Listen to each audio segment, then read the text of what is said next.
trying to frame the next year's draft budget. So I'll just as a reminder, I always want to start out with, as we do anything, especially when we're developing a spending plan, which is, is what an annual budget is, spending plan to prioritize services and all the expenditures for the next school year to align to our purpose. So our priorities that we use in guiding that, of course, focusing on students every day. That's both academically and then the wellness supports that our students need, and all of the other enrichment and things that make up, the programs and services at all of our schools and in our classrooms. Investing in our people, that's, around hiring and supporting and retaining, the best team members from the classroom, all across, all roles in the school and through the district. And that includes, just supports like their salaries and wages, their benefits, as well as just making the climate a good place to work and be productive. Partnering with our stakeholders, that's around, connections we have with our community stakeholders, what kind of services, what kind of communications, what kind of opportunities do we have to connect and really leverage all the great supports that we have across Washington County and the region in Northeast Tennessee. And then the fourth is act with responsible stewardship. So always we want a lens of efficiency and effectiveness, and we want to pay attention to what's efficient in our actions and our expenditures and what services and what things we buy and use, but also we want them to make sure they have an impact that we're trying to have. Anything we spend money on, we want to make sure it's an investment and it has a positive impact on our students, our classrooms, our schools, and across the district. So just as I said, what we'll do is just as a reminder, we'll do a review of this year's budget, which includes some TISA information, both this year's TISA, our new funding formula that was implemented with this fiscal year, moving into year 2 of TISA, and we have some very limited data right now, but I kind of highlight some things that we expect to see to be dealing with TISA, and then some areas of focus. School level budget, just a quick overview of that process, and then finally, the most important to me, at least what I hope to get out of tonight's session, is the conversation and board feedback as we, continue to kind of tighten our view and what our priorities are for FY25 as we construct the budget. And then the next step is just a reminder of our timeline. So just to run through, starting out with revenues, and Mr. Hill's on the call. Can you hear me, Mr. Hill? Just wave. Yes. Okay. Yes, I can hear you. I just want to make sure you can hear me. Just start out with revenues. These are the general categories of revenues. Our local revenue, you can see this is what was in the approved budget that was approved in June by the county commission, and we moved forward with into the school year. You see the various categories that highlight local, state, and a few federal that flows through the state and is not directly a part of the federal funds through our title program. But you see those different revenues in total, with the bottom line being the fund balance that was utilized by the board to balance, so to speak, to provide the last mile, really last miles. That's a large amount of money as far as fund balance of 8.7 million, almost 8.8 million, for a total of $94,888,965 of revenue budgeted. And then we roll into the operational budget and how the plan for the expenditures, the spending plan side of the budget process. You see these are all categories. This is the state chart of accounts that Mr. Hill utilizes, we all utilize. And so the categories you see range from regular instruction. 1100 would be where our teacher salaries are, and a lot of things directly associated with our classroom teachers, and those that support classroom teachers. And then you see the various programs like special education, career and technical or vocational education program, and so on and so forth. You work your way down. Those are the categories in which, when we're budgeting, you know, we identify and allocate funds within those categories. You can see that the 7-1100, the regular instruction budget,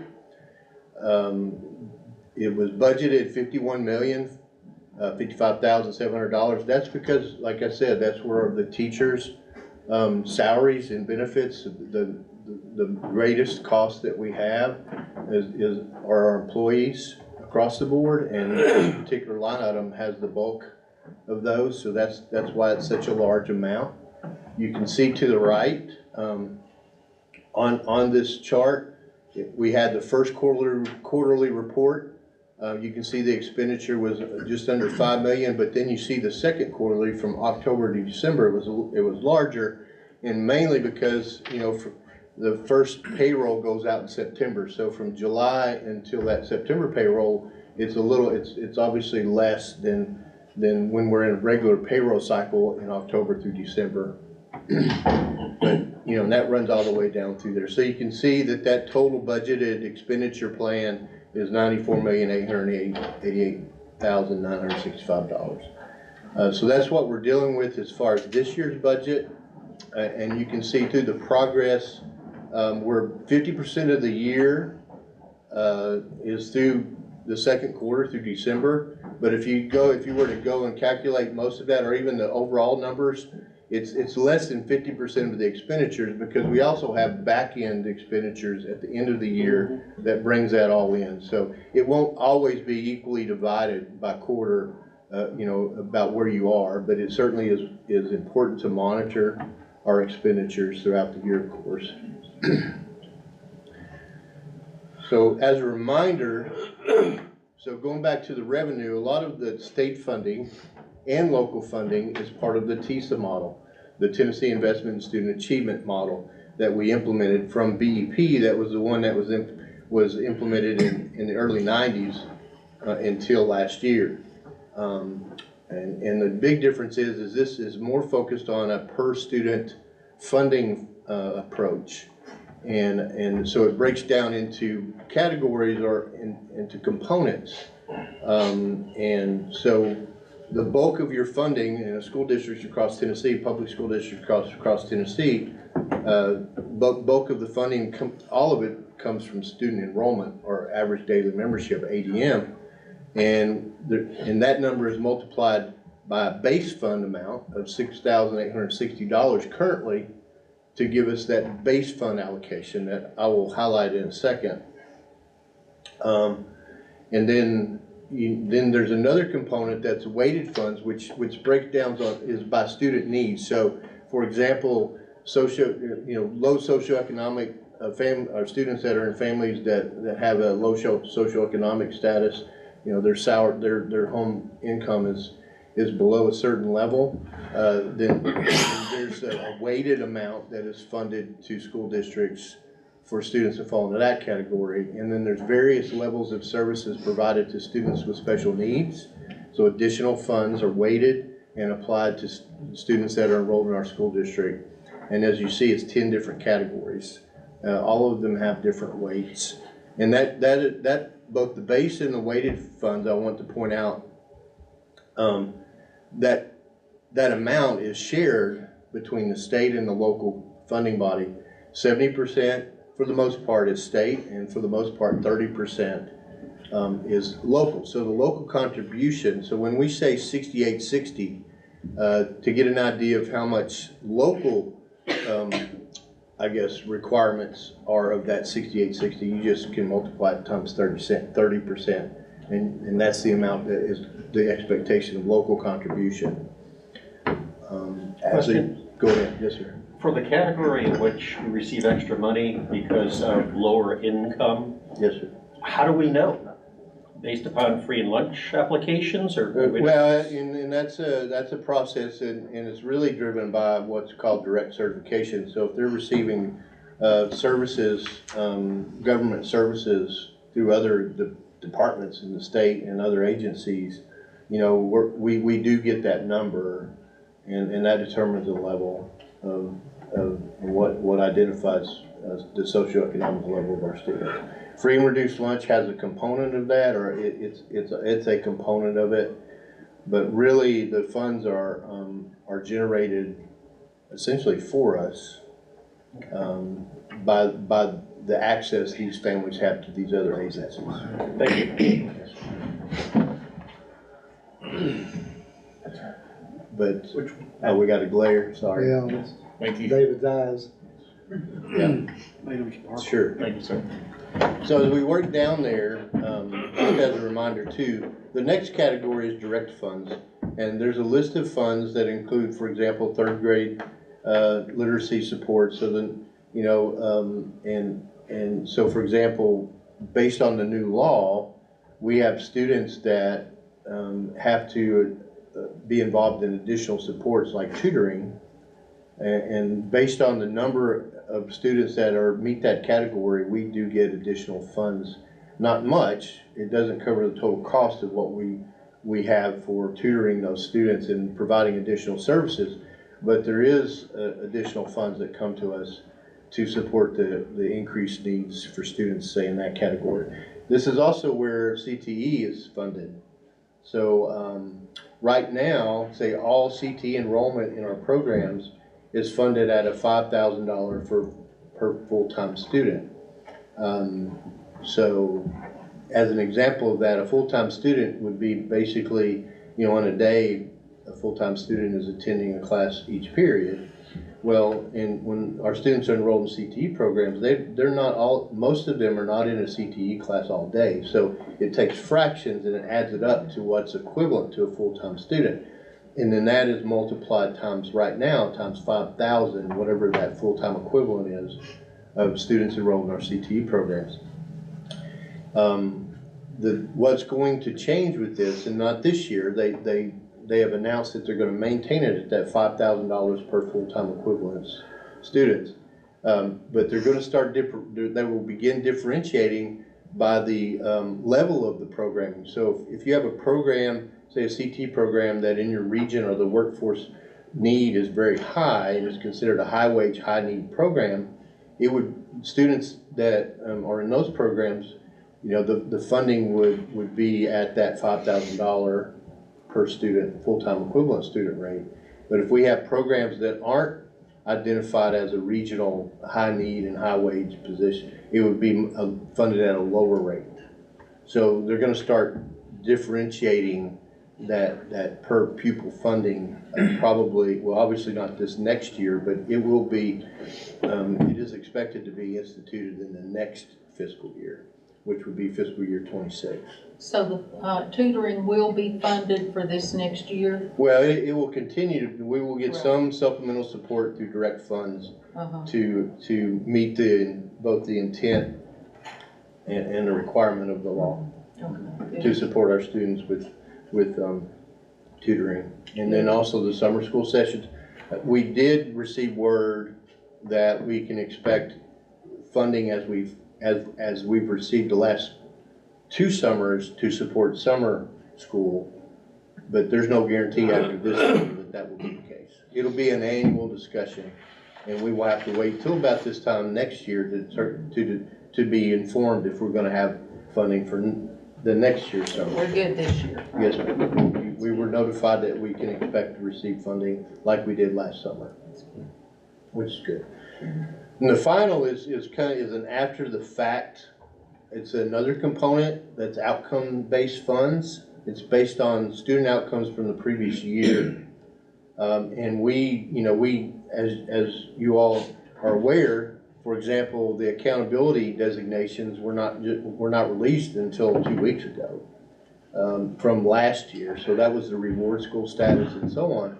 So everything's somewhat delayed, and that includes these outcome funds, because it's based on those outcomes and the data from the previous school year.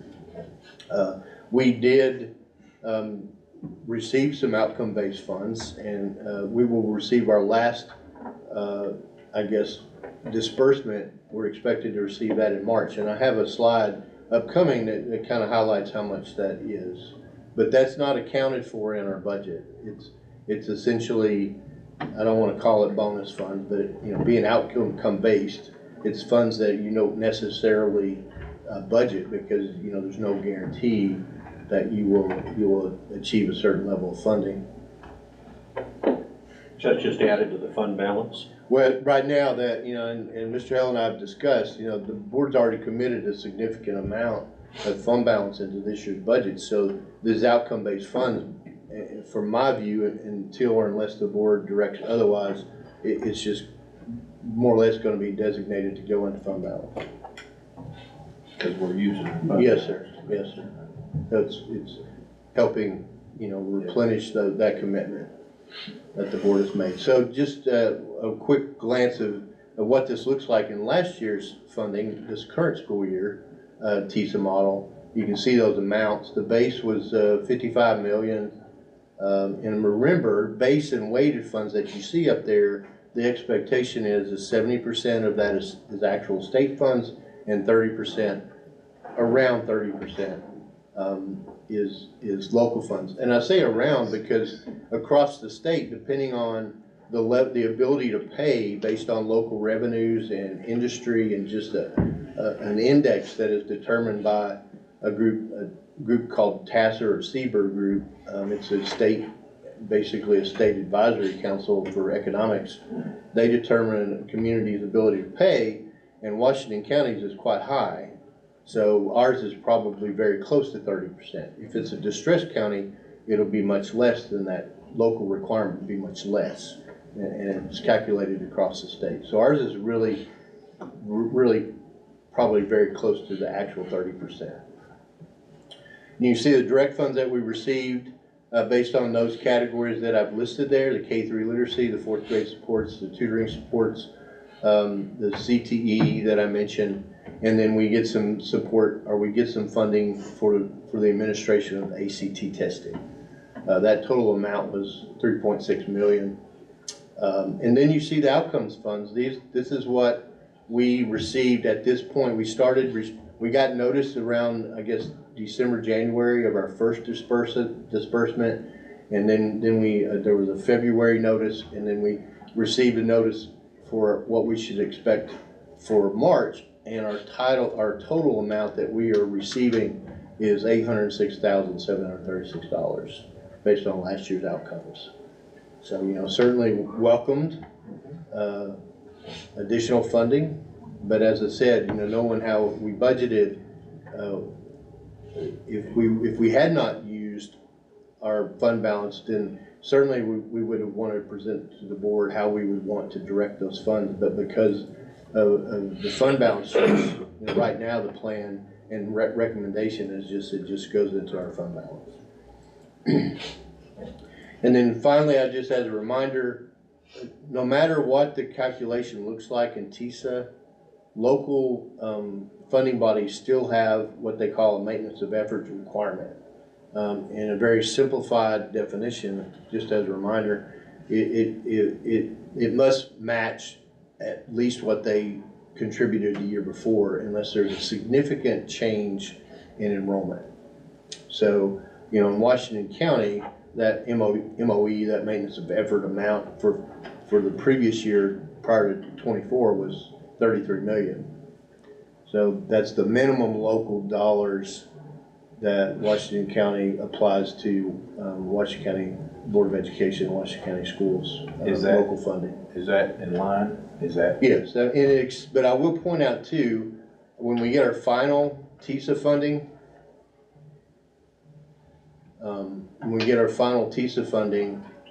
it'll demonstrate, it'll show the 30% amount of TISA, but then it'll also show the required local match, the maintenance of effort, and the TISA amount is much lower than the actual Washington County's maintenance of effort amount. But the local governments are responsible for meeting that maintenance of effort amount. There are some communities which those are very close, and sometimes maybe even negative. So then they have to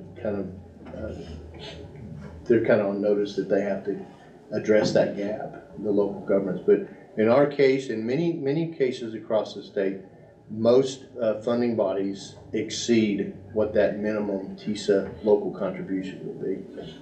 Because if they went over, they'd sure take the money away. Yeah, I mean, right now, it's based on what they had contributed, based on historical, and as I said, unless there's a significant change, the maintenance of effort expectation is to remain, the same as the previous year, minimum expectation. Of course, locals can always make decisions to increase that and add more money. Yeah. But that's part of this process when we engage, when all districts are engaging their local funding bodies. So just now looking at 25, I put in red just some information that we will have to we're aware of and or we'll have to take into account as we're developing our budget. So, we still have limited data coming to us. The first information always, even when it was BEP, we got it in February, March. It was just a marker to tell us where our starting point is, but we get multiple updates throughout the next several months. And so the base fund, something that we have to be aware of. In the governor's proposed budget, he has proposed in the state budget to increase that base amount from 6860 to 7075. But that is intended to support the mandate that local boards must, by 2027 fiscal year 27, must all teachers' starting salaries must be at the $50,000 mark. So like us in several districts, we're approximately $7,500 from that. Our starting teacher, it's not that much, it's about $6,000 from 50. So over the next 3 budget years, as you all have planned and discussed, we have to incrementally increase that base salary and raise teacher salaries to meet this requirement by the fiscal year 27. So the governor's proposed increase in base funds was to address that, increase the base funding, and that, if you do the math, that's what, 215,000, I believe. 215,000. I wish it was 215,000 per student.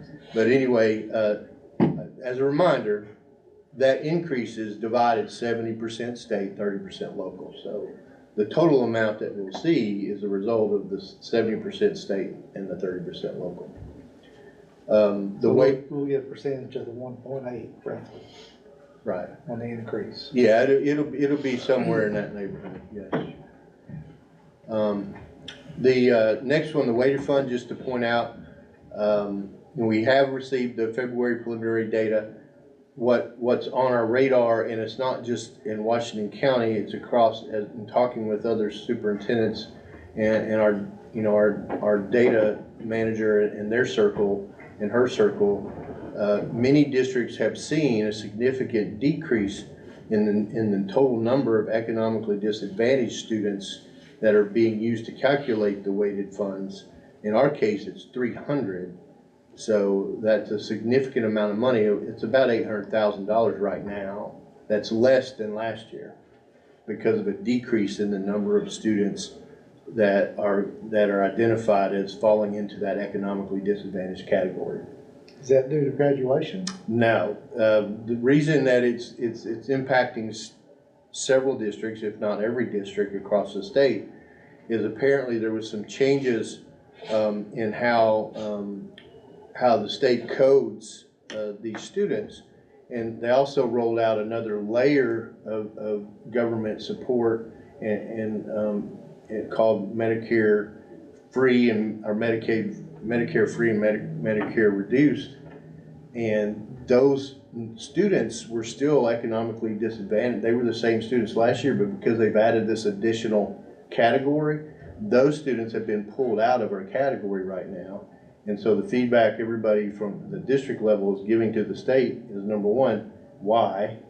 There's still families in need, and and then number two, is that going to be corrected? And so that's where we're going back and forth with the state right now. And is the family itself getting more funding? No, I mean it was. If they're economic disadvantage, and they're saying that, but to me it looks If it's through Medicare and Medicaid, it's through insurance, Well, is what they're, But they're getting more funding. so, yeah, we're still trying to get wrap our minds around this change. I mean, what we've been told by, in response from members of the team at the State Department is that this was a pilot, program, and, but the big question we have is, well, it's still addressing, families and students that are in a situation where they're identified with needing government assistance. So why don't they still fall under this economically disadvantaged category, as far as how it is viewed from the funding model. And so we're just trying to get an answer on that, as well as many other districts across the state. We are told, and we haven't been promised anything about a correction, but we are told that the March estimate that we can expect to get sometime in late March, maybe the last week of March, it could be addressed then, but no promises have been made. So we'll see in March, at the end of March. Right now, no significant decreases that we can identify as we project, other than we do have right now, based on our ADM through the most recent month, we're about 1% down. So our enrollment is about 1% down from last year's enrollment. So Johnson City up. I don't believe so. I don't believe so. I mean, Mr. L can jump in, but we just received, we also get that amount, that weighted ADM amount that determines our split of local fund, and ours actually went up. Am I correct, Brad? Yeah, it was a slight increase of 0.04 hundredths of a percent, so slightly. I mean, that would just tell me that if we went down and then our share went up, then they either went down or at best stayed the same. Excuse me.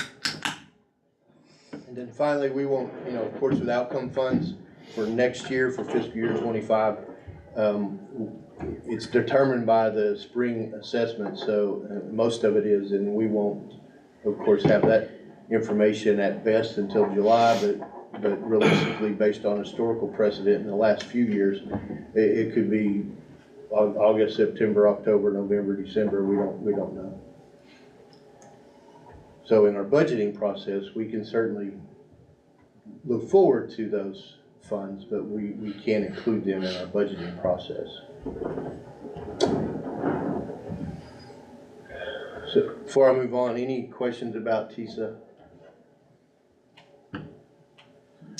Well, let me ask this. I mean, these people that we've hired under TISA, using TISA money,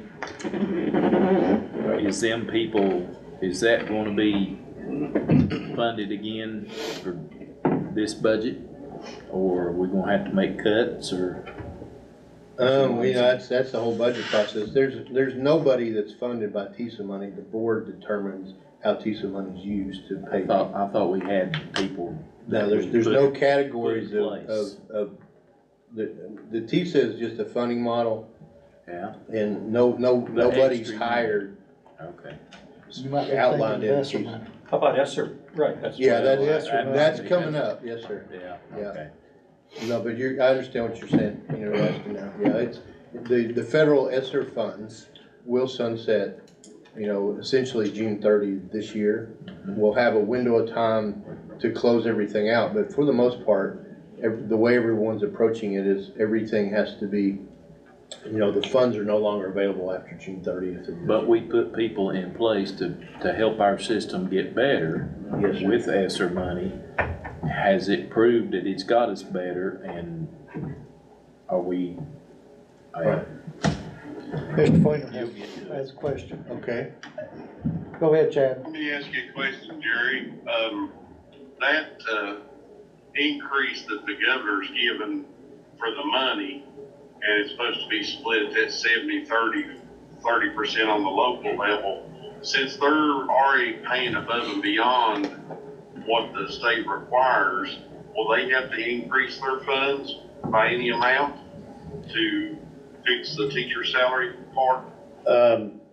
I guess the best way to answer that is it would be a great show of support if they did, but because they're above that required local contribution, they're not in a position where they have to.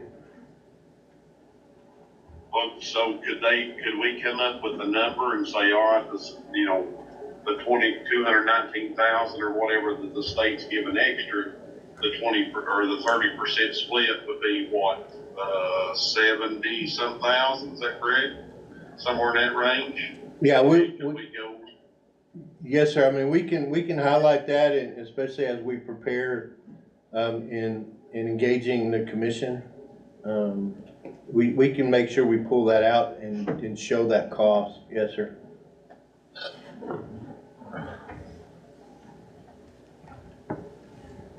But, you know, to truthfully answer your question, I mean, it's just a matter of the fact of the data, the amount, because Washington County exceeds that minimum amount required in TISA. It was not likely that they would be required to give additional funds. They could basically say, because we exceed that, we're already giving, you know, we're already contributing that 30%. But I think the intent of the governor's increase is to, in good faith, live up to the model that TISA was developed to be, is that when there's increases, it should also be a shared increase between state and local, but of less of a burden to the local.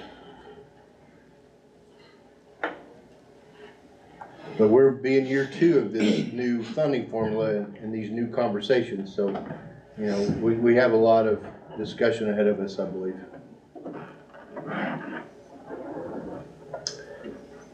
So just wanted to highlight a few things. As I said, you know, it's a $90+ million budget is a lot of moving parts, and you know, so Brad, you know, Mr. Hale does a great job of really breaking everything down. It just takes a lot of time, and he's already, you know, jumped right into the salary piece, because that's between 82 and 85% of our total expenditures in our annual budget, and it's also the biggest expenditure, obviously, and so he's already had a chance to look at our any personnel cost increases, at least projecting forward, that will be reflected in the first draft of the budget. So as we have looked at that, some funding pros and cons, I did one plus, and then the rest are cons, I guess, with the minuses. But we do have that anticipated increase in the TISA base, which does also translate into the weighted, because basically what the weighted is, of course, is if it's a certain category like the economically disadvantaged students, it's multiplied times the percentage. The base is multiplied times that percentage, and that determines the amount. So when you increase the base, inherently you increase the weighted funding as well, and the local and state share, you know, split. But so that's a positive. We do know, based on, at least we can expect, assuming that the budget, the governor's budget as proposed is passed, that we can anticipate an increase to that base. The concerns, the negatives, I guess, the cons is decrease in our total local option sales tax that we experienced in approving this year's fiscal year 24 budget. You know, there was a shift from both school systems in Washington County of a decrease expected revenue of about $4 million because of the change in the local option sales tax structure. Is that permanent? Do we have to ask for it again, or that's just? They changed the structure, so until they change the structure again, it's permanent. Yes, ma'am. Thanks. And the change that was made is, by law, they have to contribute 50% of those local, and they went from 100% to schools to 50%, and then the 50% remaining goes to the general county budget. Thanks. Have you heard anything about property tax, what they're wanting to raise, how much Nothing about, Mr. Meredith presented at a special call meeting Monday night to the commission, just kind of a general overview of, as they start this year's budget process at the county. He mentioned the property tax and the assessment or reappraisal, but nothing was mentioned about what it would look like. Although the penny rate, right now is, he mentioned it was between 350,000 to 364,000, I think is what he said. That could go up, it could go down based on the reappraisal. So we really don't, in projecting that, we can look at last year's and maybe use that as a baseline. It should not be less, we wouldn't expect. And then by maintenance of effort, for the most part, we can expect it not to be less. But we don't know if it will be more or any different than what it was this current fiscal year. I mentioned in funding, because it does impact funding, just a very slight, right now, the trend is a very slight decrease from the amount, the ADM, average daily membership at the end of the year, that was used to calculate this year's funding in TISA versus currently what we're returning to. It's approximately 100 students less. And then, property to penny rate, we still don't know what that is. And then the other big thing is ESSER funding support not available.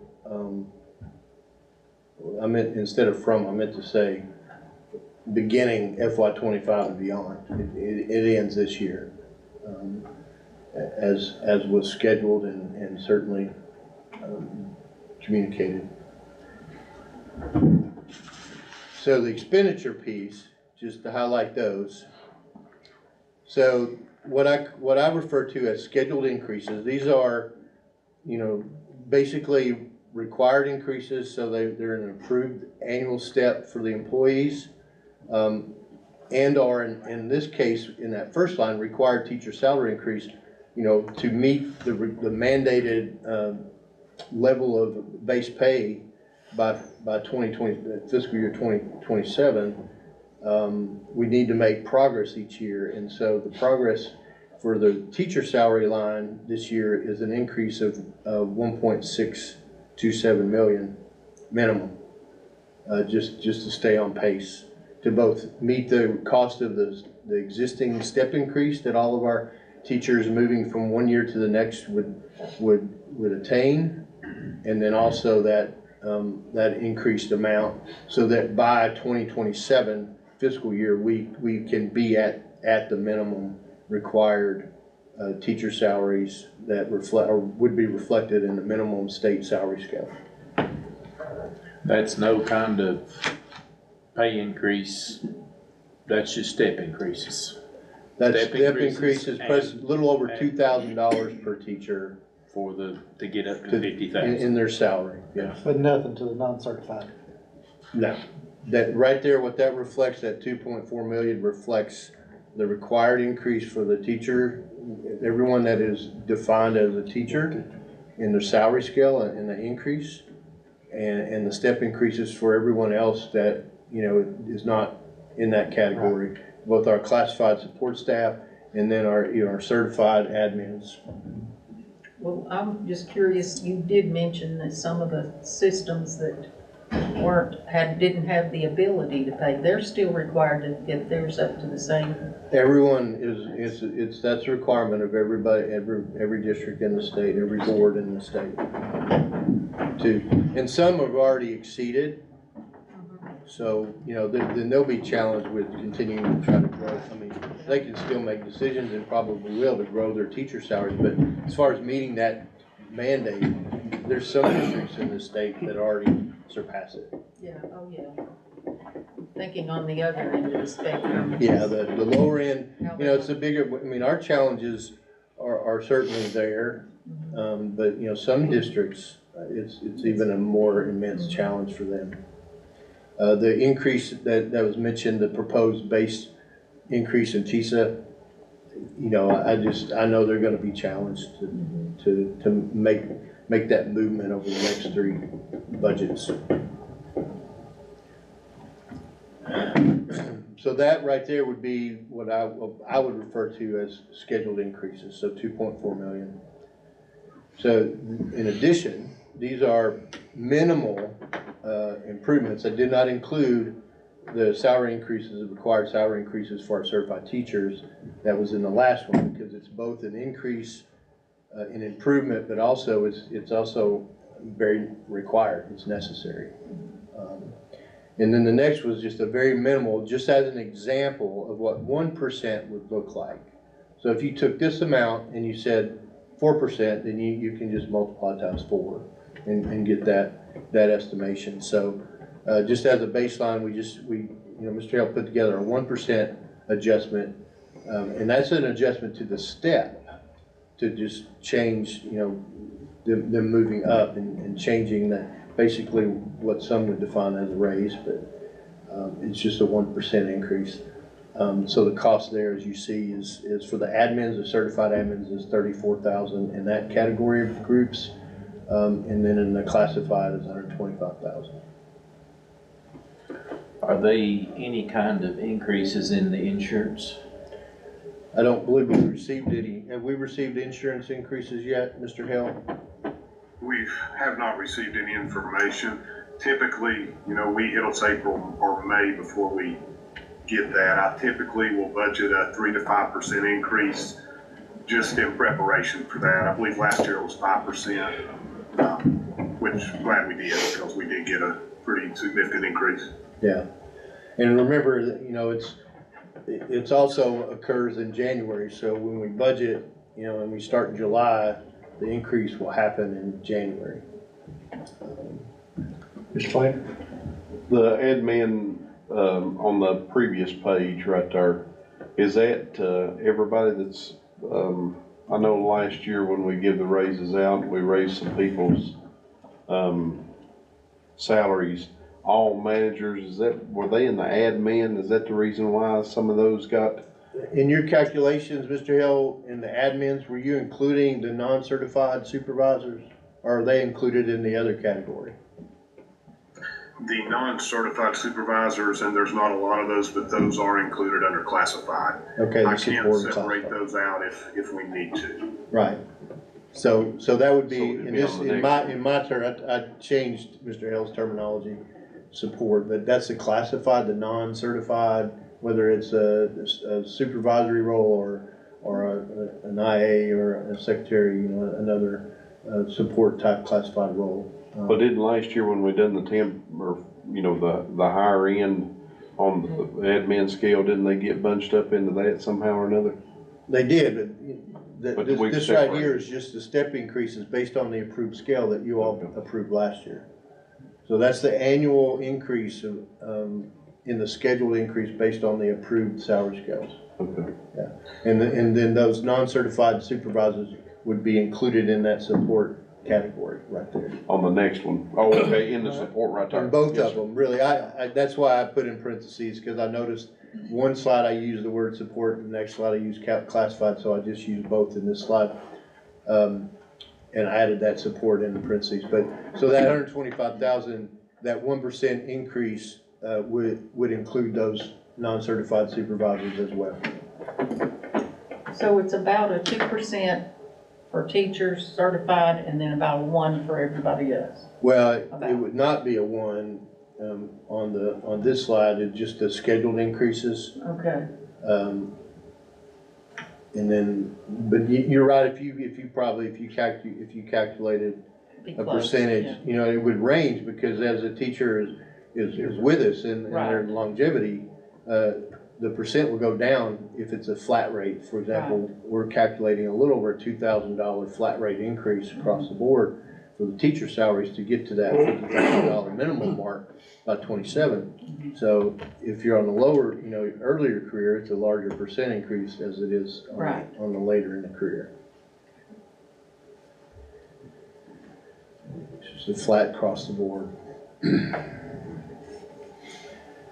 And then continuing with the expenditures, this is to your question, Mr. Irvin, the ESSER funds and the services and positions. I just use the word continuity, so to continue with what was in place, without, making any other changes to the budget as far as things that are currently funded in general purpose budget, it's a $2.1 million expense. Of new money. Yes, yes. And have you went down through the list to see which ones that you'd like to keep? I mean. Yeah, we already, I have some idea. I know I can tell you right now what the top priorities here, when we're talking about personnel, definitely from the feedback and from the impact of the 4 social workers across the district. So those salaries for social workers, we also, our 2 career counselors, I know, they're valued very heavily as far as making those connections and supporting both high schools. And now with the implementation of career exploration in our middle schools, they're also working with all 10 elementary schools too. So, so that's the other one. But social workers definitely for me is one, would be at the top of that list as far as prioritization. We also supplement and support additional mental health supports, behavior specialists through a contract with Frontier Health. We would definitely, in addition to the social workers, that's also a high priority item. How many ESL teachers do we have in the system now? Is it 5? Yeah, 3 local funded and 2 here. yeah. So we increased because we're having, Definitely, yeah. we quite honestly, even without growth, we were probably understaffed Right. in serving that I think it's much population. needed. So those 2, we took advantage of the ESSER dollars to make sure we could fill that gap. So it's 5 all as we know, total. 5 total, count these 2. Yeah. No, they're much needed, I right? mean, yeah. population shot. Right. And, and Mr. Whitaker's much more knowledgeable than I am, but there may be some misconceptions out there about federal funding and those kinds of positions. We get minimal federal funding to serve ESL. Mr. Huddlestone. $8,000. Yeah, so it's really the local bears the burden Thanks. of those services. Explain it. What the ED elements, what is that, Jerry? The 233,000? That is the social studies science 6 through 12 professional development for teachers. It's instructional strategies and supports. And the Jeets, that would be pretty much stopping the internet going out at home, correct? Those are supplemented for those, so yes, unless we find other categories. So I just want to emphasize too, this was what we used to prop up, we use ESSER dollars to prop these services up. As with every budget, every year, there's priorities and there's things that have to be moved out. And so some of these things ultimately become higher priorities than what has maybe previously been funded in the general purpose. And it's not necessarily automatically adding 2.1 million. Now, if we kept everything the same and we continued with this, it would be 2.1 million addition. But that's, by the time we get through this first draft, that will not be the case. The intent is not to say, we're just gonna add 2.1 million on top of what we had last year. The AMP program was pretty successful, didn't you? Yeah, no, the AMP, we used that, we launched it, and that paid, it paid for all of the events and activities and the materials and supports and so on. Again, high priority, we'll have to look within our existing budget, and some things gotta be, if they're lower priority, they're probably gonna have to be moved off to the side. Guaranteed. And to, Mr. Urban made a comment about, is it making a difference? Does it have impact? That's a big criteria by which, when we prioritize, if it stays or not. Even if it's a high priority, if it's, when we find out it really doesn't make that much impact, we really have to have a conversation about, it may be something we really want, but is it really gonna make a difference? And Right. it may not make the list, I guess. But you know what? Everything on that list is important to somebody. Yeah, Always. that's true. And that just, it breaks my heart that you can't just say, Continue it on. do it all, you know? Well, you know, there are some things too, and we'll be charged, the departments, and overall, as a district, we'll be charged with finding a way to make sure they're there. Yeah. That Oveus bullying prevention program, we just we're just in the implementation process Just starting. and it provides us a framework at all of our schools to support, bullying prevention efforts and teams at schools Right. to address a problem. And if there's a problem, that's a problem. Yeah. So we'll have to find a way to fund that locally and, you know, we also have with Ms. McKinney and grants, I mean, some of these things, we've got to be aggressive on some grants. If you notice the amps on there too, you know, Yeah. we had great success yeah. with that. That's what we And it just said, got yeah. started last year, didn't it? First year, the Yeah. inaugural year was It went last great. year. I know, and he didn't listen when I heard and they did say some of the ones, even our people, some of our student board members said that people had come up to them and said that they appreciated them. That would give you a lot of support going in from an elementary school to a, Especially High the school, fear the right. eighth graders got going into high Yeah. school. yeah. So, you know, that transition, the reason the AMP was, developed and implemented was because, you know, there was a known need to bridge that transition. Oh, So yeah. the problem is still there. We may have to rethink how we do it. I think to right now say, are we gonna have an AMP camp like we did this past? Yes. We just have to work to identify how we're gonna make sure the resources are there to do that. Right. Yeah, like I said, I'd love to have that $2 million to be able to just say, keep doing what you're doing, We had guys. 2 million, didn't we, Keith? We had 2 million. Well, I mean, it's unfunded mandate. I mean, none of these is mandated, right? No, not mandated. But certainly as you know, there's some Supposed great to be. needs there. Help.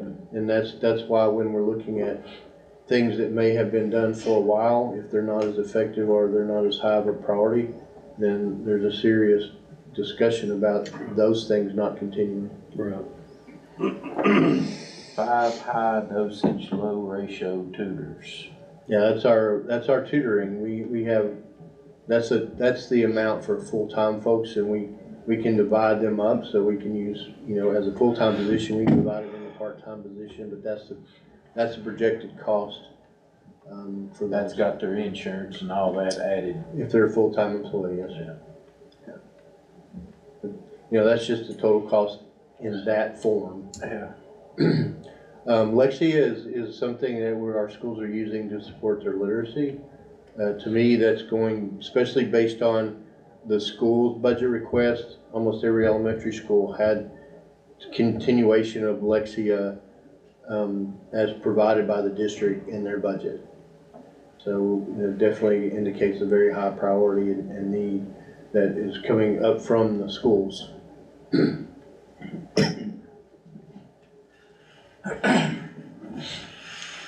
So these are kind of, as we're finalized, we work with our departments based on the school's input. These items, and Mr. Whitaker, Mr. Hell, and myself, and everyone else, again, it's gonna be a matter of looking at priorities, and identifying if there are any areas, you know, any services, any supplies, materials, or anything like that, that these are higher priority, and we need to reallocate the funds to address these needs. Is there a way we could get a copy of that tonight? To go Yes, sir. with? Yeah, I'll just share all this with you. Okay, thank you, sir. And then I'll also share, because it's, you know, it's 14 different spreadsheets. And I will share all of them with all, if you want to go through, just so you can put eyes on what each individual school put in their request. Absolutely. Instead of trying, there's no way I could have created a slide for each school, and that would have been appropriate, I'm sure, but easiest, I mean, we'll include that as we develop the final draft, but I wanna make sure I share Yes, sir. that out so you all see Thank you. what kinds of things each school has included in their process. And those items certainly will be the baseline when departments are looking at, because sometimes in different levels of view, when a school asks for something from, the school level, and then we see it being asked for by many schools, then to me, it becomes a district priority. So, that's why we have to kind of get all this ground level and probably the most important input from our schools, because that's where the work happens in serving our students. Absolutely. And we just have to pay attention where we can provide the greatest level of support to all schools. Okay. And that same sheet, but the 2,000,001 also somehow finds its way to county commissioners as well? Yeah, we'll include all. I mean, we want to make sure that it's very transparent what things, what's behind the cost and what they are and why. We'll definitely want to do that. And will. So this last slide is really just questions based on discussions that you've had or want to have as we move forward. We have the school's input. We're in the process of fine tuning, and each department's working to prepare to present their department level input. And then Brad, Mr. Hell and I, and others, of course, will then develop the draft that reflects all of that for the board. So tonight, if there's anything specific that you all have that we need to make sure, even if it may have already been asked by schools, but if you have priorities that you want us to make sure it's reflected in the draft, we definitely need that feedback. Well, I want to ask what you feel like needs to happen in schools and stuff, because I've heard you talk about maybe adding another principal or assistant principal to high schools and stuff like that. Is that something that you're talking about, or is that? Well, last year we had some specific, of course at each school there's some requests for personnel. Yeah. Not all of them are able to be met as far, but last year things that the board supported in the budget, the approved budget supported, we based on enrollment, we added a second guidance counselor at Grandview Elementary School because they were well above what an acceptable ratio is per counselor. So we added that. We added, because of the size of Ridgeview, we added a second assistant principal, and they were well overdue for that based on their enrollment as well, to be in line with both Queens Creek and now Jennifer Elementary School. So our three largest K-8s all have two assistant principals and two counselors based on enrollment.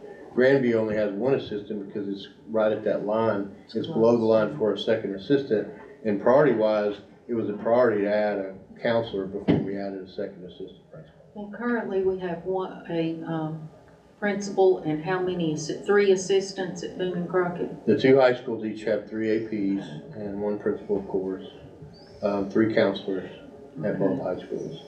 There's other supports that you noticed. It was on the ESSER list, the CTE coaches, so lack of better words, they were just focused on 912, but now we have them focused on 612 because of the career and STEM exploration and all of our K-8s. So their jobs have kind of expanded somewhat. Do they also help with placement, like with students going on after graduation? They help make that. They also, one of their roles too is to make those community connections with work-based learning opportunities to support that process. So so again, so they're not classroom teachers, but they're kind of a wraparound service at a high school and now middle school grades.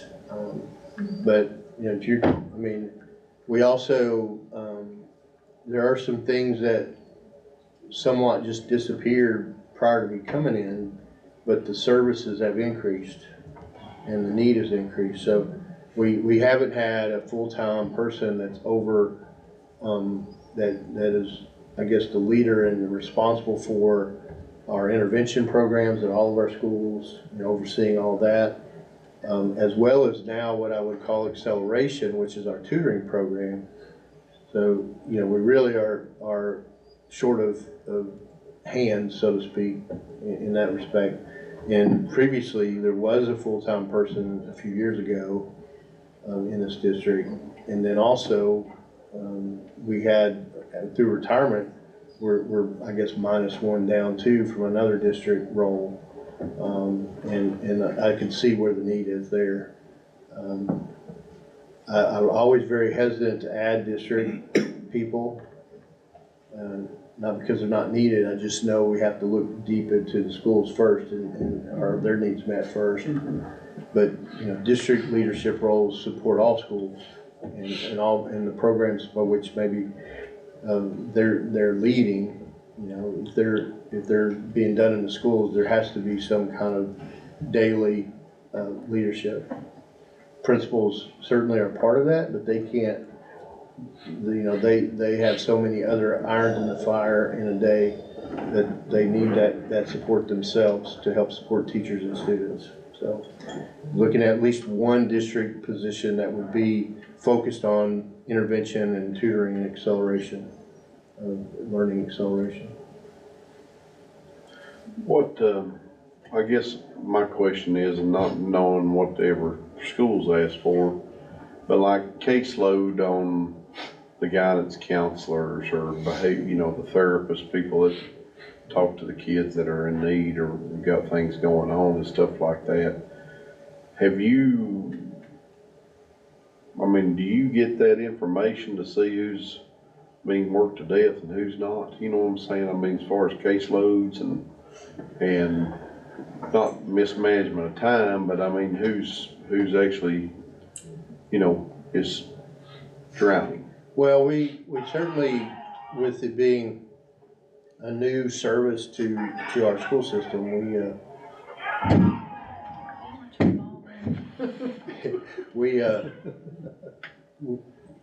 Dr. Conover, when she was here and before she left, we had the monthly updates to the board about what our social workers, how many home visits, how many contacts they've had.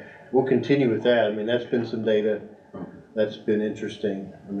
Just to see the need and the work that they're doing, and they're another wraparound service to support and supplement what counselors are able to do.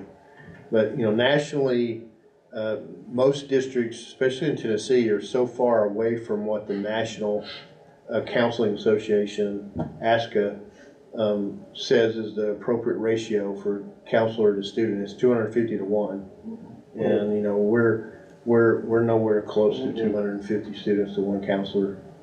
And it's hard too when you have smaller. Some are. So for example, in our smaller elementary schools, they have a counselor, so they're even below that. But then you got larger schools where their ratio's higher. Keeping that balance is tough. And that's where we can use a kind of support system where maybe that would be why a social worker would spend more time at a school that has a high ratio, to student to counselor to help offset that high ratio. How many counselors are at Jonesboro Elementary? There are 2, yeah. So previously there was 1 and 1 at the middle and when we combined it, and they're 900. So you can do the math. That's well over the 251. Right. Should have 300, 400, yeah. So we have some areas to address there too. So personnel wise, school counselors are still, and or a combination thereof. Maintaining the social workers. It's been questioned just based on their workload. Is 4 social workers sufficient? And based on the tasks that they're involved in and the impact that they're having, I guess the answer that I would give is probably not. 4 is not sufficient. So it's going to need to be a combination of growing, the number of school counselors we have to an appropriate level but we can also maybe at the same time offset that with not just, just increasing counselors, but increase a counselor and over time a social worker, so we got that team to support students and families. From what I've seen, they are working very hard, being used very much, yes. And the counselors both. Where do you feel like we're short on? Or, this board, for years, we used to say, let's focus hard on K through 3. Let's put instructional assistants, let's get that. Do you feel like we're good there? Do you feel like we need more work there? I mean. Well, I think, first of all, our teachers have done a tremendous job at all grade levels, but there's been a huge focus in K3, especially around literacy. And then even now, all grades, but again, early grades, math. So math and literacy, I think we still have some work to do in providing the necessary supports for our K3 teachers. And I will have to say, Mr. Boyd's done a good job, because there are numbers that are a little high in the class. Well, I'm just asking. I'm No, not saying that you're not doing a good job. No, I'm just saying, I'm not either, I'm just saying, I'm just saying. And just also, people need to understand the workload and the expectations and the burden on our teachers has increased over the last many years. I mean, I remember when we used to sit here and we wanted instructional assistants. This board really pushed hard, but that'd always be one of the things that probably we end up cutting. Sure. So do we need them 5 people that's whatever that was on there? We need the ESL. Well, I mean, or do we need instructional assistants to help with the K3 to push? Just asking. And that through the process, I mean, that's always the challenge. And at some point you have to find a balance, or you have to get to a point where you prioritize, then you have to go with the highest priority needs. That's ESSER money. That's going to be that's not reoccurring. Okay? So if we're asking for 2.1 million to fund all of that, or do we need to put 2.1 into something else? I'm just saying, I'm just asking. Well, it's important that we keep our class sizes low in K through 3. And I think we pretty much made a commitment to do that. And as long as we can keep that going. And that's been a clear message that I've received from board members, certainly, and it's echoed and probably originates as it should, because our teachers are the ones in the classroom doing the work from our teachers. That, even though someone can probably present an argument that class size has little impact on it, but we all know in the profession that data, it just doesn't reflect reality. They've never been a teacher. And then also I go back to the burden that's been added to our teachers. It's not just because of increased academic requirements, it's because society has put more responsibility on the school and on the classroom teacher. And there's many people out there that think that's a terrible thing, and they with a broad stroke talk very negatively about schools and public schools. But they have to remember that we are a mirror of our community and our society, and we are expected to try to meet those needs. And we're in this this profession because that's what we want to do. So I go back to, at the same time we're raising the academic expectations on our students and our teachers, there's also been a greater responsibility or an expectation that we pay, we address all of the other needs that students have. And those have increased dramatically over the last 5 years. So additional hands in the classroom to support teachers like instructional assistants, of course, that can be helpful. I'm going to always default, and it has nothing, and I just want to be clear about this. I'm not saying that that instructional assistants in the classroom are not important, but if I have to make a decision about adding an additional teacher or have the ability to make a choice and say, or an additional IA, I'm gonna add another teacher. You know, they're trained, that's their profession, and they certainly need and lean on heavily on all of our instructional assistants, our paraprofessionals, but the work is led by the teacher. And if we can add a teacher, that's always something we need to consider. To make the greatest impact, because that data does show the teacher in a school environment, the teacher has the greatest impact on the success of the child inside the school environment. The next is the leadership of the school. Right there beside the teacher impact, the principal and the leadership has the next highest impact within the school environment. So always have to keep that reality in mind. What about something to put guardrails on this booster club deals that we're having trouble with? I mean, is there, do we need to add a position to make sure that those safety rails and guards are up, or do we need to, is that just something that needs to be handed back to the schools to where they're, or what, you know, I don't know what the answer is, but I hope we look at something to where we can see that. I would, again, as we go through the department level budget, I would expect that conversation to come from Mr. Hale, and he's already mentioned.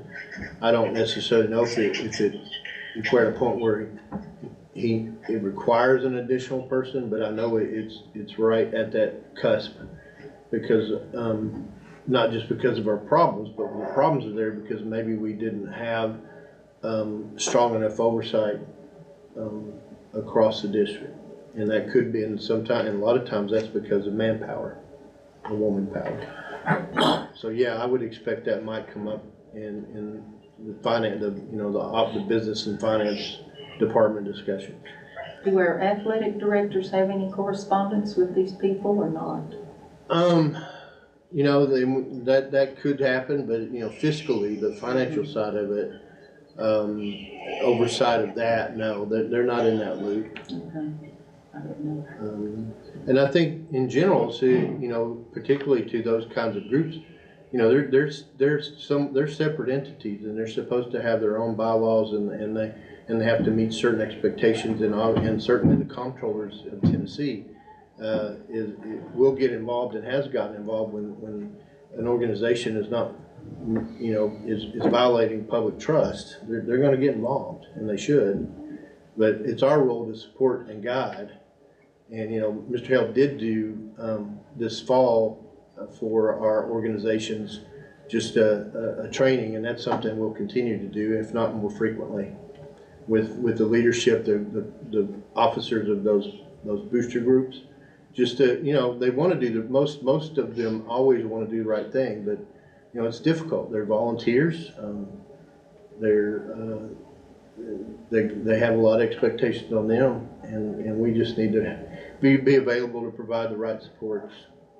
I just didn't know if it took another position, or if it's, I mean, scrutiny behind all that. I mean, I didn't know if it just needs to be a change in job description to where somebody else is taking that on, or I didn't know. Well, I mean, I know, you know, and to celebrate the last 2 years with our school audits, we've had no findings at any school. I mean, that's the hard work of our school bookkeepers, but behind the scenes, it's also the fact that Mr. Hill was able to appoint someone in his team to continuously support school bookkeepers across the district. So that has made a tremendous difference, you know, hiring the right people at the school level that are at the front lines, and then providing them the strong support has made a huge difference in that example. Oh, yeah.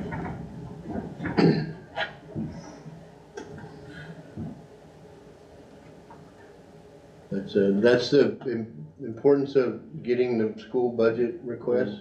It gives an indication, you know, a couple things it affirms.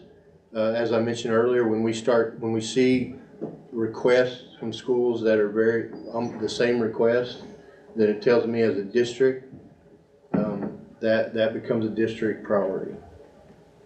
When those needs at all of our schools, are very evident that they're the same, and, you know, so we want to continue to support that. And then they have their own individual requests and some personnel, and we have to just look at it. Some of it's driven by their enrollment. I mean, if, you know, because we have to then look, well, we have a school with 925 students and they have 2 counselors, and then we have a school with 300 students and they want a second counselor. You know, it's hard to make, so that's where I go back to, we may not be able to justify or provide that second counselor at that smaller enrollment schools, but we can ensure when we're scheduling our district-wide resources like our social workers and others, that we can push in and provide the support, but maybe we need to focus on that additional counselor at this higher enrolled school. So that's just things that have to come out of the process. Are the social workers paid on the teacher salary scale? They're on the teacher scale. Yes. Yeah, and that's the right practice. You know, in some circles, they probably think they should be paid more because some of them have, you know, a certain level of the credentials that in the private sector, they would make a lot more than what the teacher salary is. But we try to always, you know, we focus on the positives of working in a school environment and the benefits, not just financial, but the other benefits that someone would have in being able to work inside our schools. And the social workers are working beyond the student, beyond the teacher day. That's what I was gonna say. Yeah, their hours aren't necessarily the same, you know, and that's true with any supplemental or, you know, position like that. I mean, there are days where you're gonna align with the school hours, but there are also days where you're not. I mean, because of what's happening, what is required of the job. The district where I came from, they received a stipend because sometimes they were out there at 7 o'clock at night trying to make contact with parents that they couldn't reach during the day. Sure. So they were all stipended with an extra like $2,000 for that purpose. And that's always something we can look at, but, you know, we're gonna continue to hopefully, be flexible with our social workers. You know, if they need to flex their time and there's a high priority incident and it takes them into the late at night, then their supervisor should work with them. And we will find out through the social workers and things what their what their desires are. So if, you know, Mr. Huddlestone stated a stipend, but yet they may want another body during the regular hours. Yeah. So that would much more help them than the few nights that they go out till 7 p.m. on their daily work. So I wanted to hear from them, and I just want to make sure that and that'll come through, you know, now Dr. Wolf's, because they're part of Dr. Wolf's team and student services supports, certainly. And, you know, one of our social workers, she's leading our bully, that OVEAS bully prevention program implementation. So I'm just telling you, from what I work every day, our society's mental health is not getting any better. And if you have a brain, you can have a mental episode. So that means me sitting here, I'm at risk at any point. Any of us are. And I think those mental health professionals are very crucial to our society at this point, to keep some, if not all of us, on track. And they're helping out a lot. I'm not getting any pay or advertisement, you know, whatever, but I just, from what I deal with and what society is dealing with at this point, it is very important to have as many of those as you possibly can. That's all I got to say. I'd like to get more information if they could come and present to the board on the anti-bullying, if they would. Sure, I'm sure. Yeah. Maybe women's workshop. Oh, that would be good. Yeah, I mean, I'm sure that, you know, not just about the bullying prevention program, but their work across, you know, because we have 4 and we have many more schools than 4, so they're kind of pulled in all directions. I mean, you're going to hear, I'm sure not speaking for them, but you're going to hear that, of course, they can use other people. You know, they're being pulled everywhere. so. And I want to also emphasize, our school counselors still have a very important role Absolutely. in supporting that process. Yes. But now, because the school counselor, and Mr. Huddlestone has a lot more knowledge about that than I do, but their responsibilities are broad. Oh, yeah. And they get pulled within the school in a lot of different directions. Absolutely. So having that, it's almost like a triage approach where they handle maybe the initial, and then they can give it to the licensed professional social worker to continue with the support of both the family and the student, and outreach to the community partners that could also help those families and that student. And it's just another person that the kid trusts, that they know that they can go to if they need somebody to talk to. Yes, sir. It's even the counselors, Yes, you sir. know, and it just, I praise them for their work. I don't know that I could do it. I know one of the issues that we had in my former district, and I don't know if it is here, where in order to give the teacher, the classroom teacher, their planning time, the guidance counselors were used as that person, to where the classroom would come down to the guidance room. Therefore, that guidance counselor wasn't available if there were any big issues that are going on. Are we doing that here in the county in some ways? We are, and especially our larger K-8s, but all of them, they are in that related arts rotation. They're providing the whole group instruction. So, part of their Tennessee standards, it involves whole group instruction on certain areas. So they're doing that, but they are in that rotation, which of course is a concern if they're needed for an event. I know schools are responsive, so if something happens, I know they have a plan of, well, even if that counselor is in a classroom setting and they're needed, they're able to cover, so that counselor can address that at that time. But they are scheduled. For example, just our larger that have two, a question that I've always tried to follow up on, ask the principals about their counselors. Are both of them in the related arts rotation, or is there one of the two that's not? And the answer I've gotten almost every time is one is and one isn't in the rotation, the classroom setting.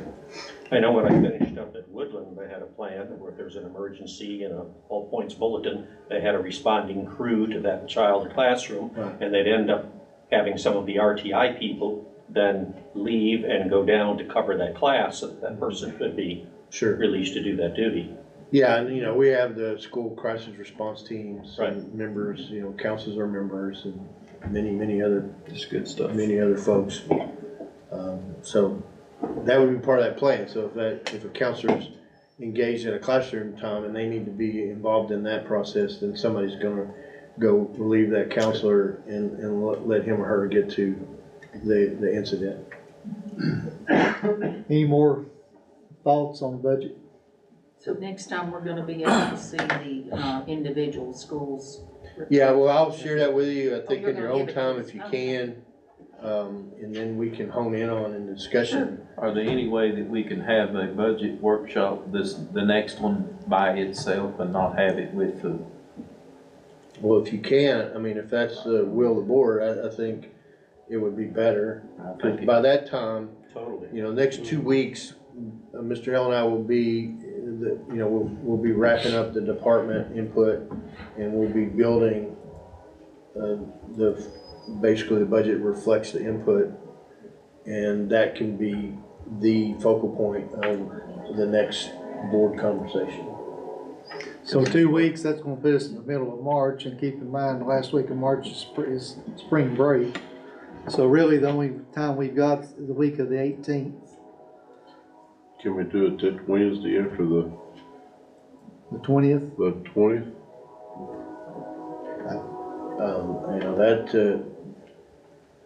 That would be if the board members are all on board with that's per. Can everybody make the 20th? Okay, when is there, okay, the Our 19th workshop's and the then our 19th, 20th, and so then 2 the days. 20th, come back and have another called budget workshop. I think we, originally, and it was just the way it worked out. You know, we had the workshop originally scheduled for the 21st, and then we moved it to the 19th. And I believe there's at least one board member who can't make the 19th, and I'm not sure if they can make the 20th, but I just wanted to put that on the radar. But either or, we can set it at on the 20th.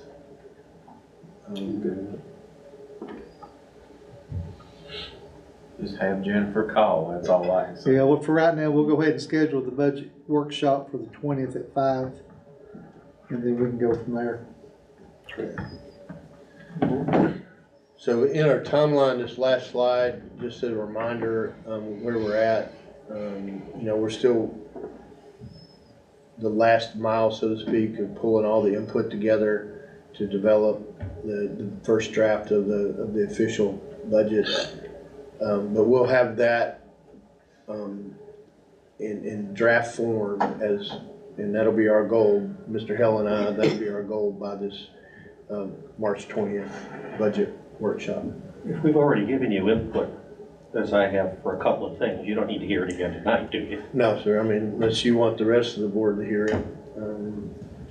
But it won't be a secret anyway, it'll be listed on. Right, I figure I'll wait till then. On the additions and inputs that we received. Has anybody else called about the ribbon cutting at the Boones Creek TK? Did you call and text? Yeah, I called an RSVP and said I was going. Okay, good. Yeah, you know, that's exciting. I think so. I know they're looking forward I to haven't it. called you. Dr. Hicks and his team at the TCAT, I know that's a, you know, important milestone for them. And definitely our board needs to be represented because, you know, So that'll be in Boones you're a big part of that coming to fruition. School, The old Brown School. yeah. It's no longer there, but yeah. And that's at 1 on the 22nd morning. Yeah, I know it's in March. Yeah, it's at 1 p.m. 22nd on Friday, 22nd at the Boones Creek Extension 1 TCAT. o'clock. Jennifer, can you send out the night before or the day before on that? Yeah, and I'll remind everybody next board meeting too.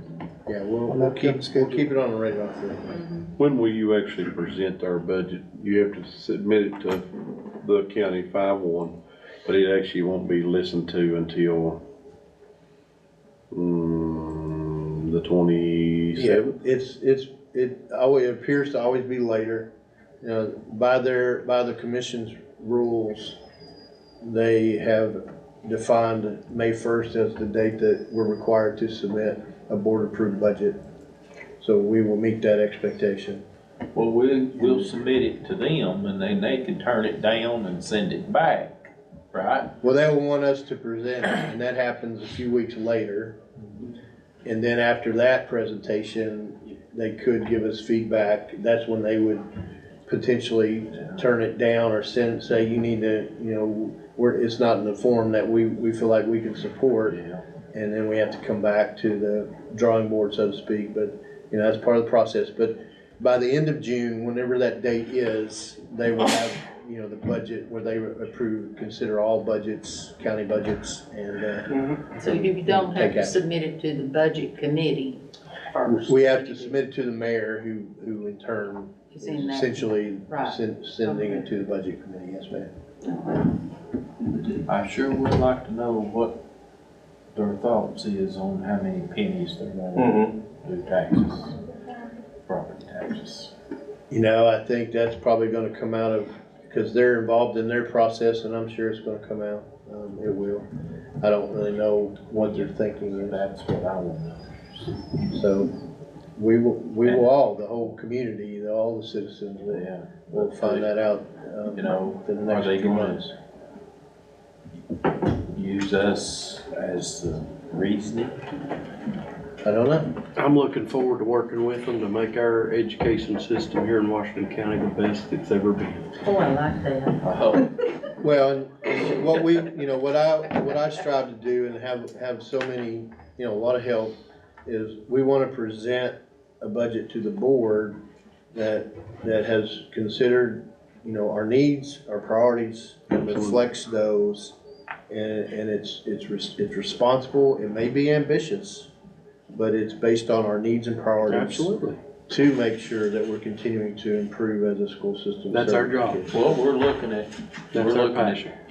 at least probably $4 million. Well, just by what we presented, now it's 4.2 million.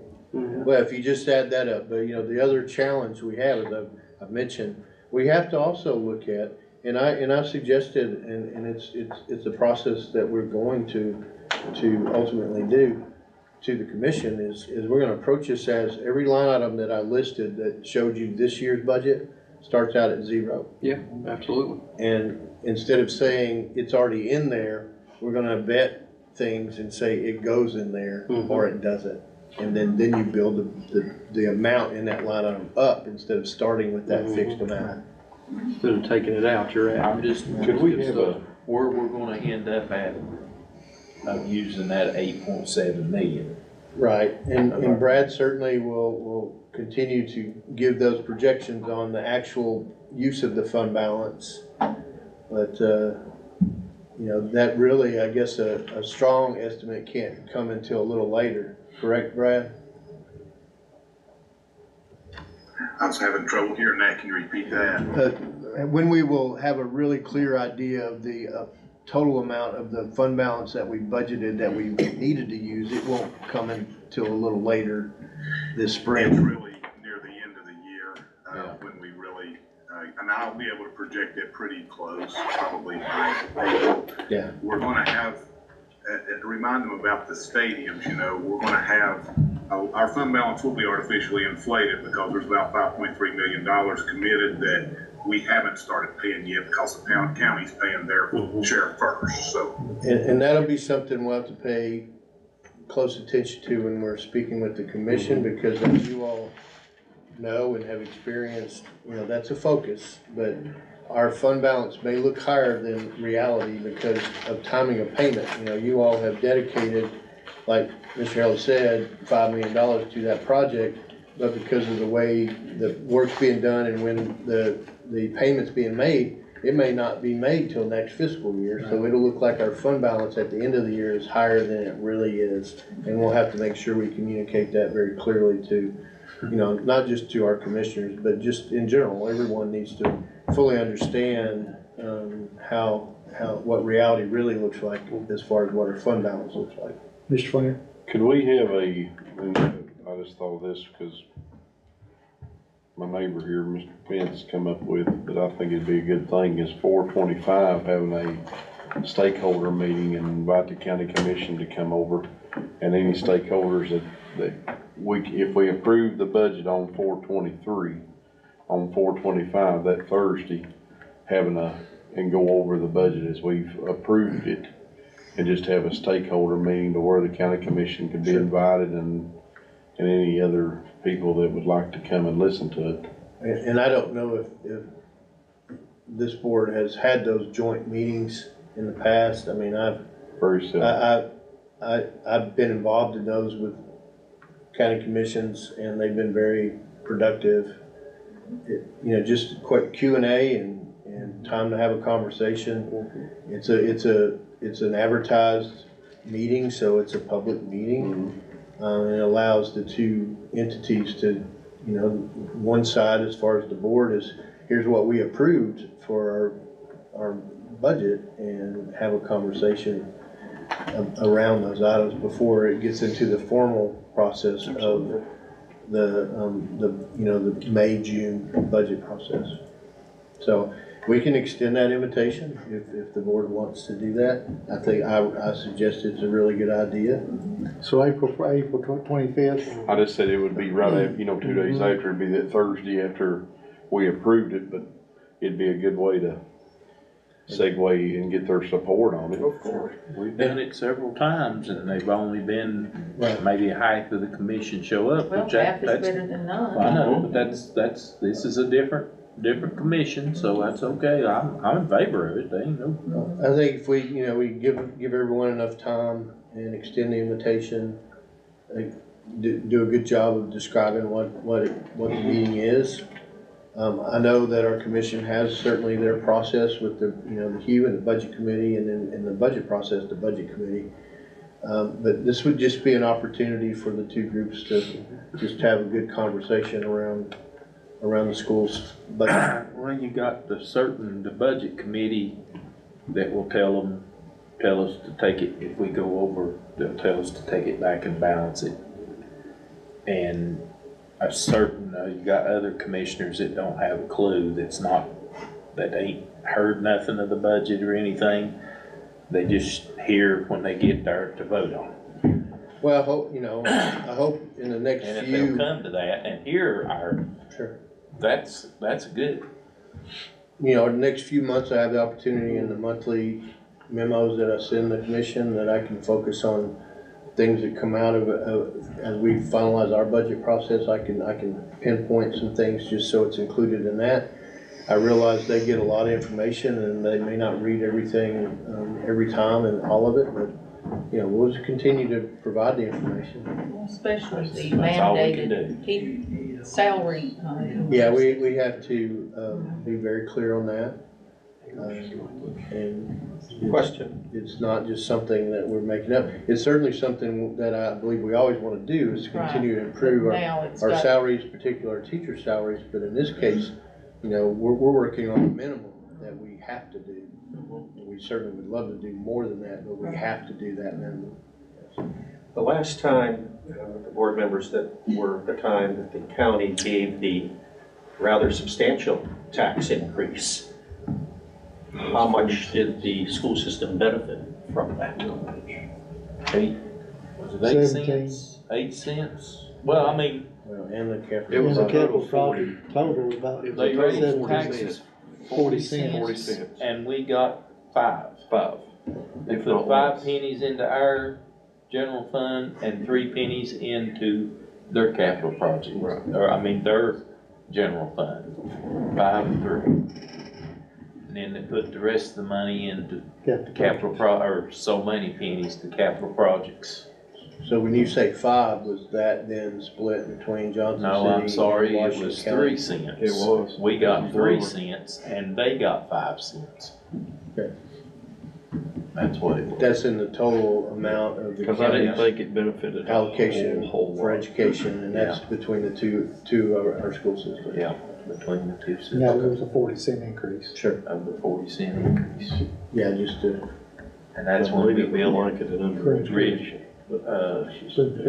yeah, Boone's Creek. right. And something that wasn't mentioned on too, the other important piece, and we do need to, and we will have the information ready. We have to update the capital, the educational capital fund plan, and that's something that will be a discussion item at the March 20th budget workshop too.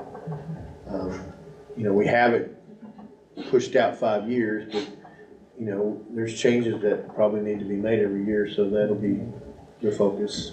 I know next year's scheduled amounts was focused on upgrading Boones Creek Elementary School, and that may not be no longer currently a priority, especially in light of the Lamar exterior issues and some other things that have come up that we may have to pay attention to. Okay, anything else? All right, if not, meeting adjourned. Keith, I've heard 30 cents. I have too. That's what I heard. I just didn't want to say it publicly.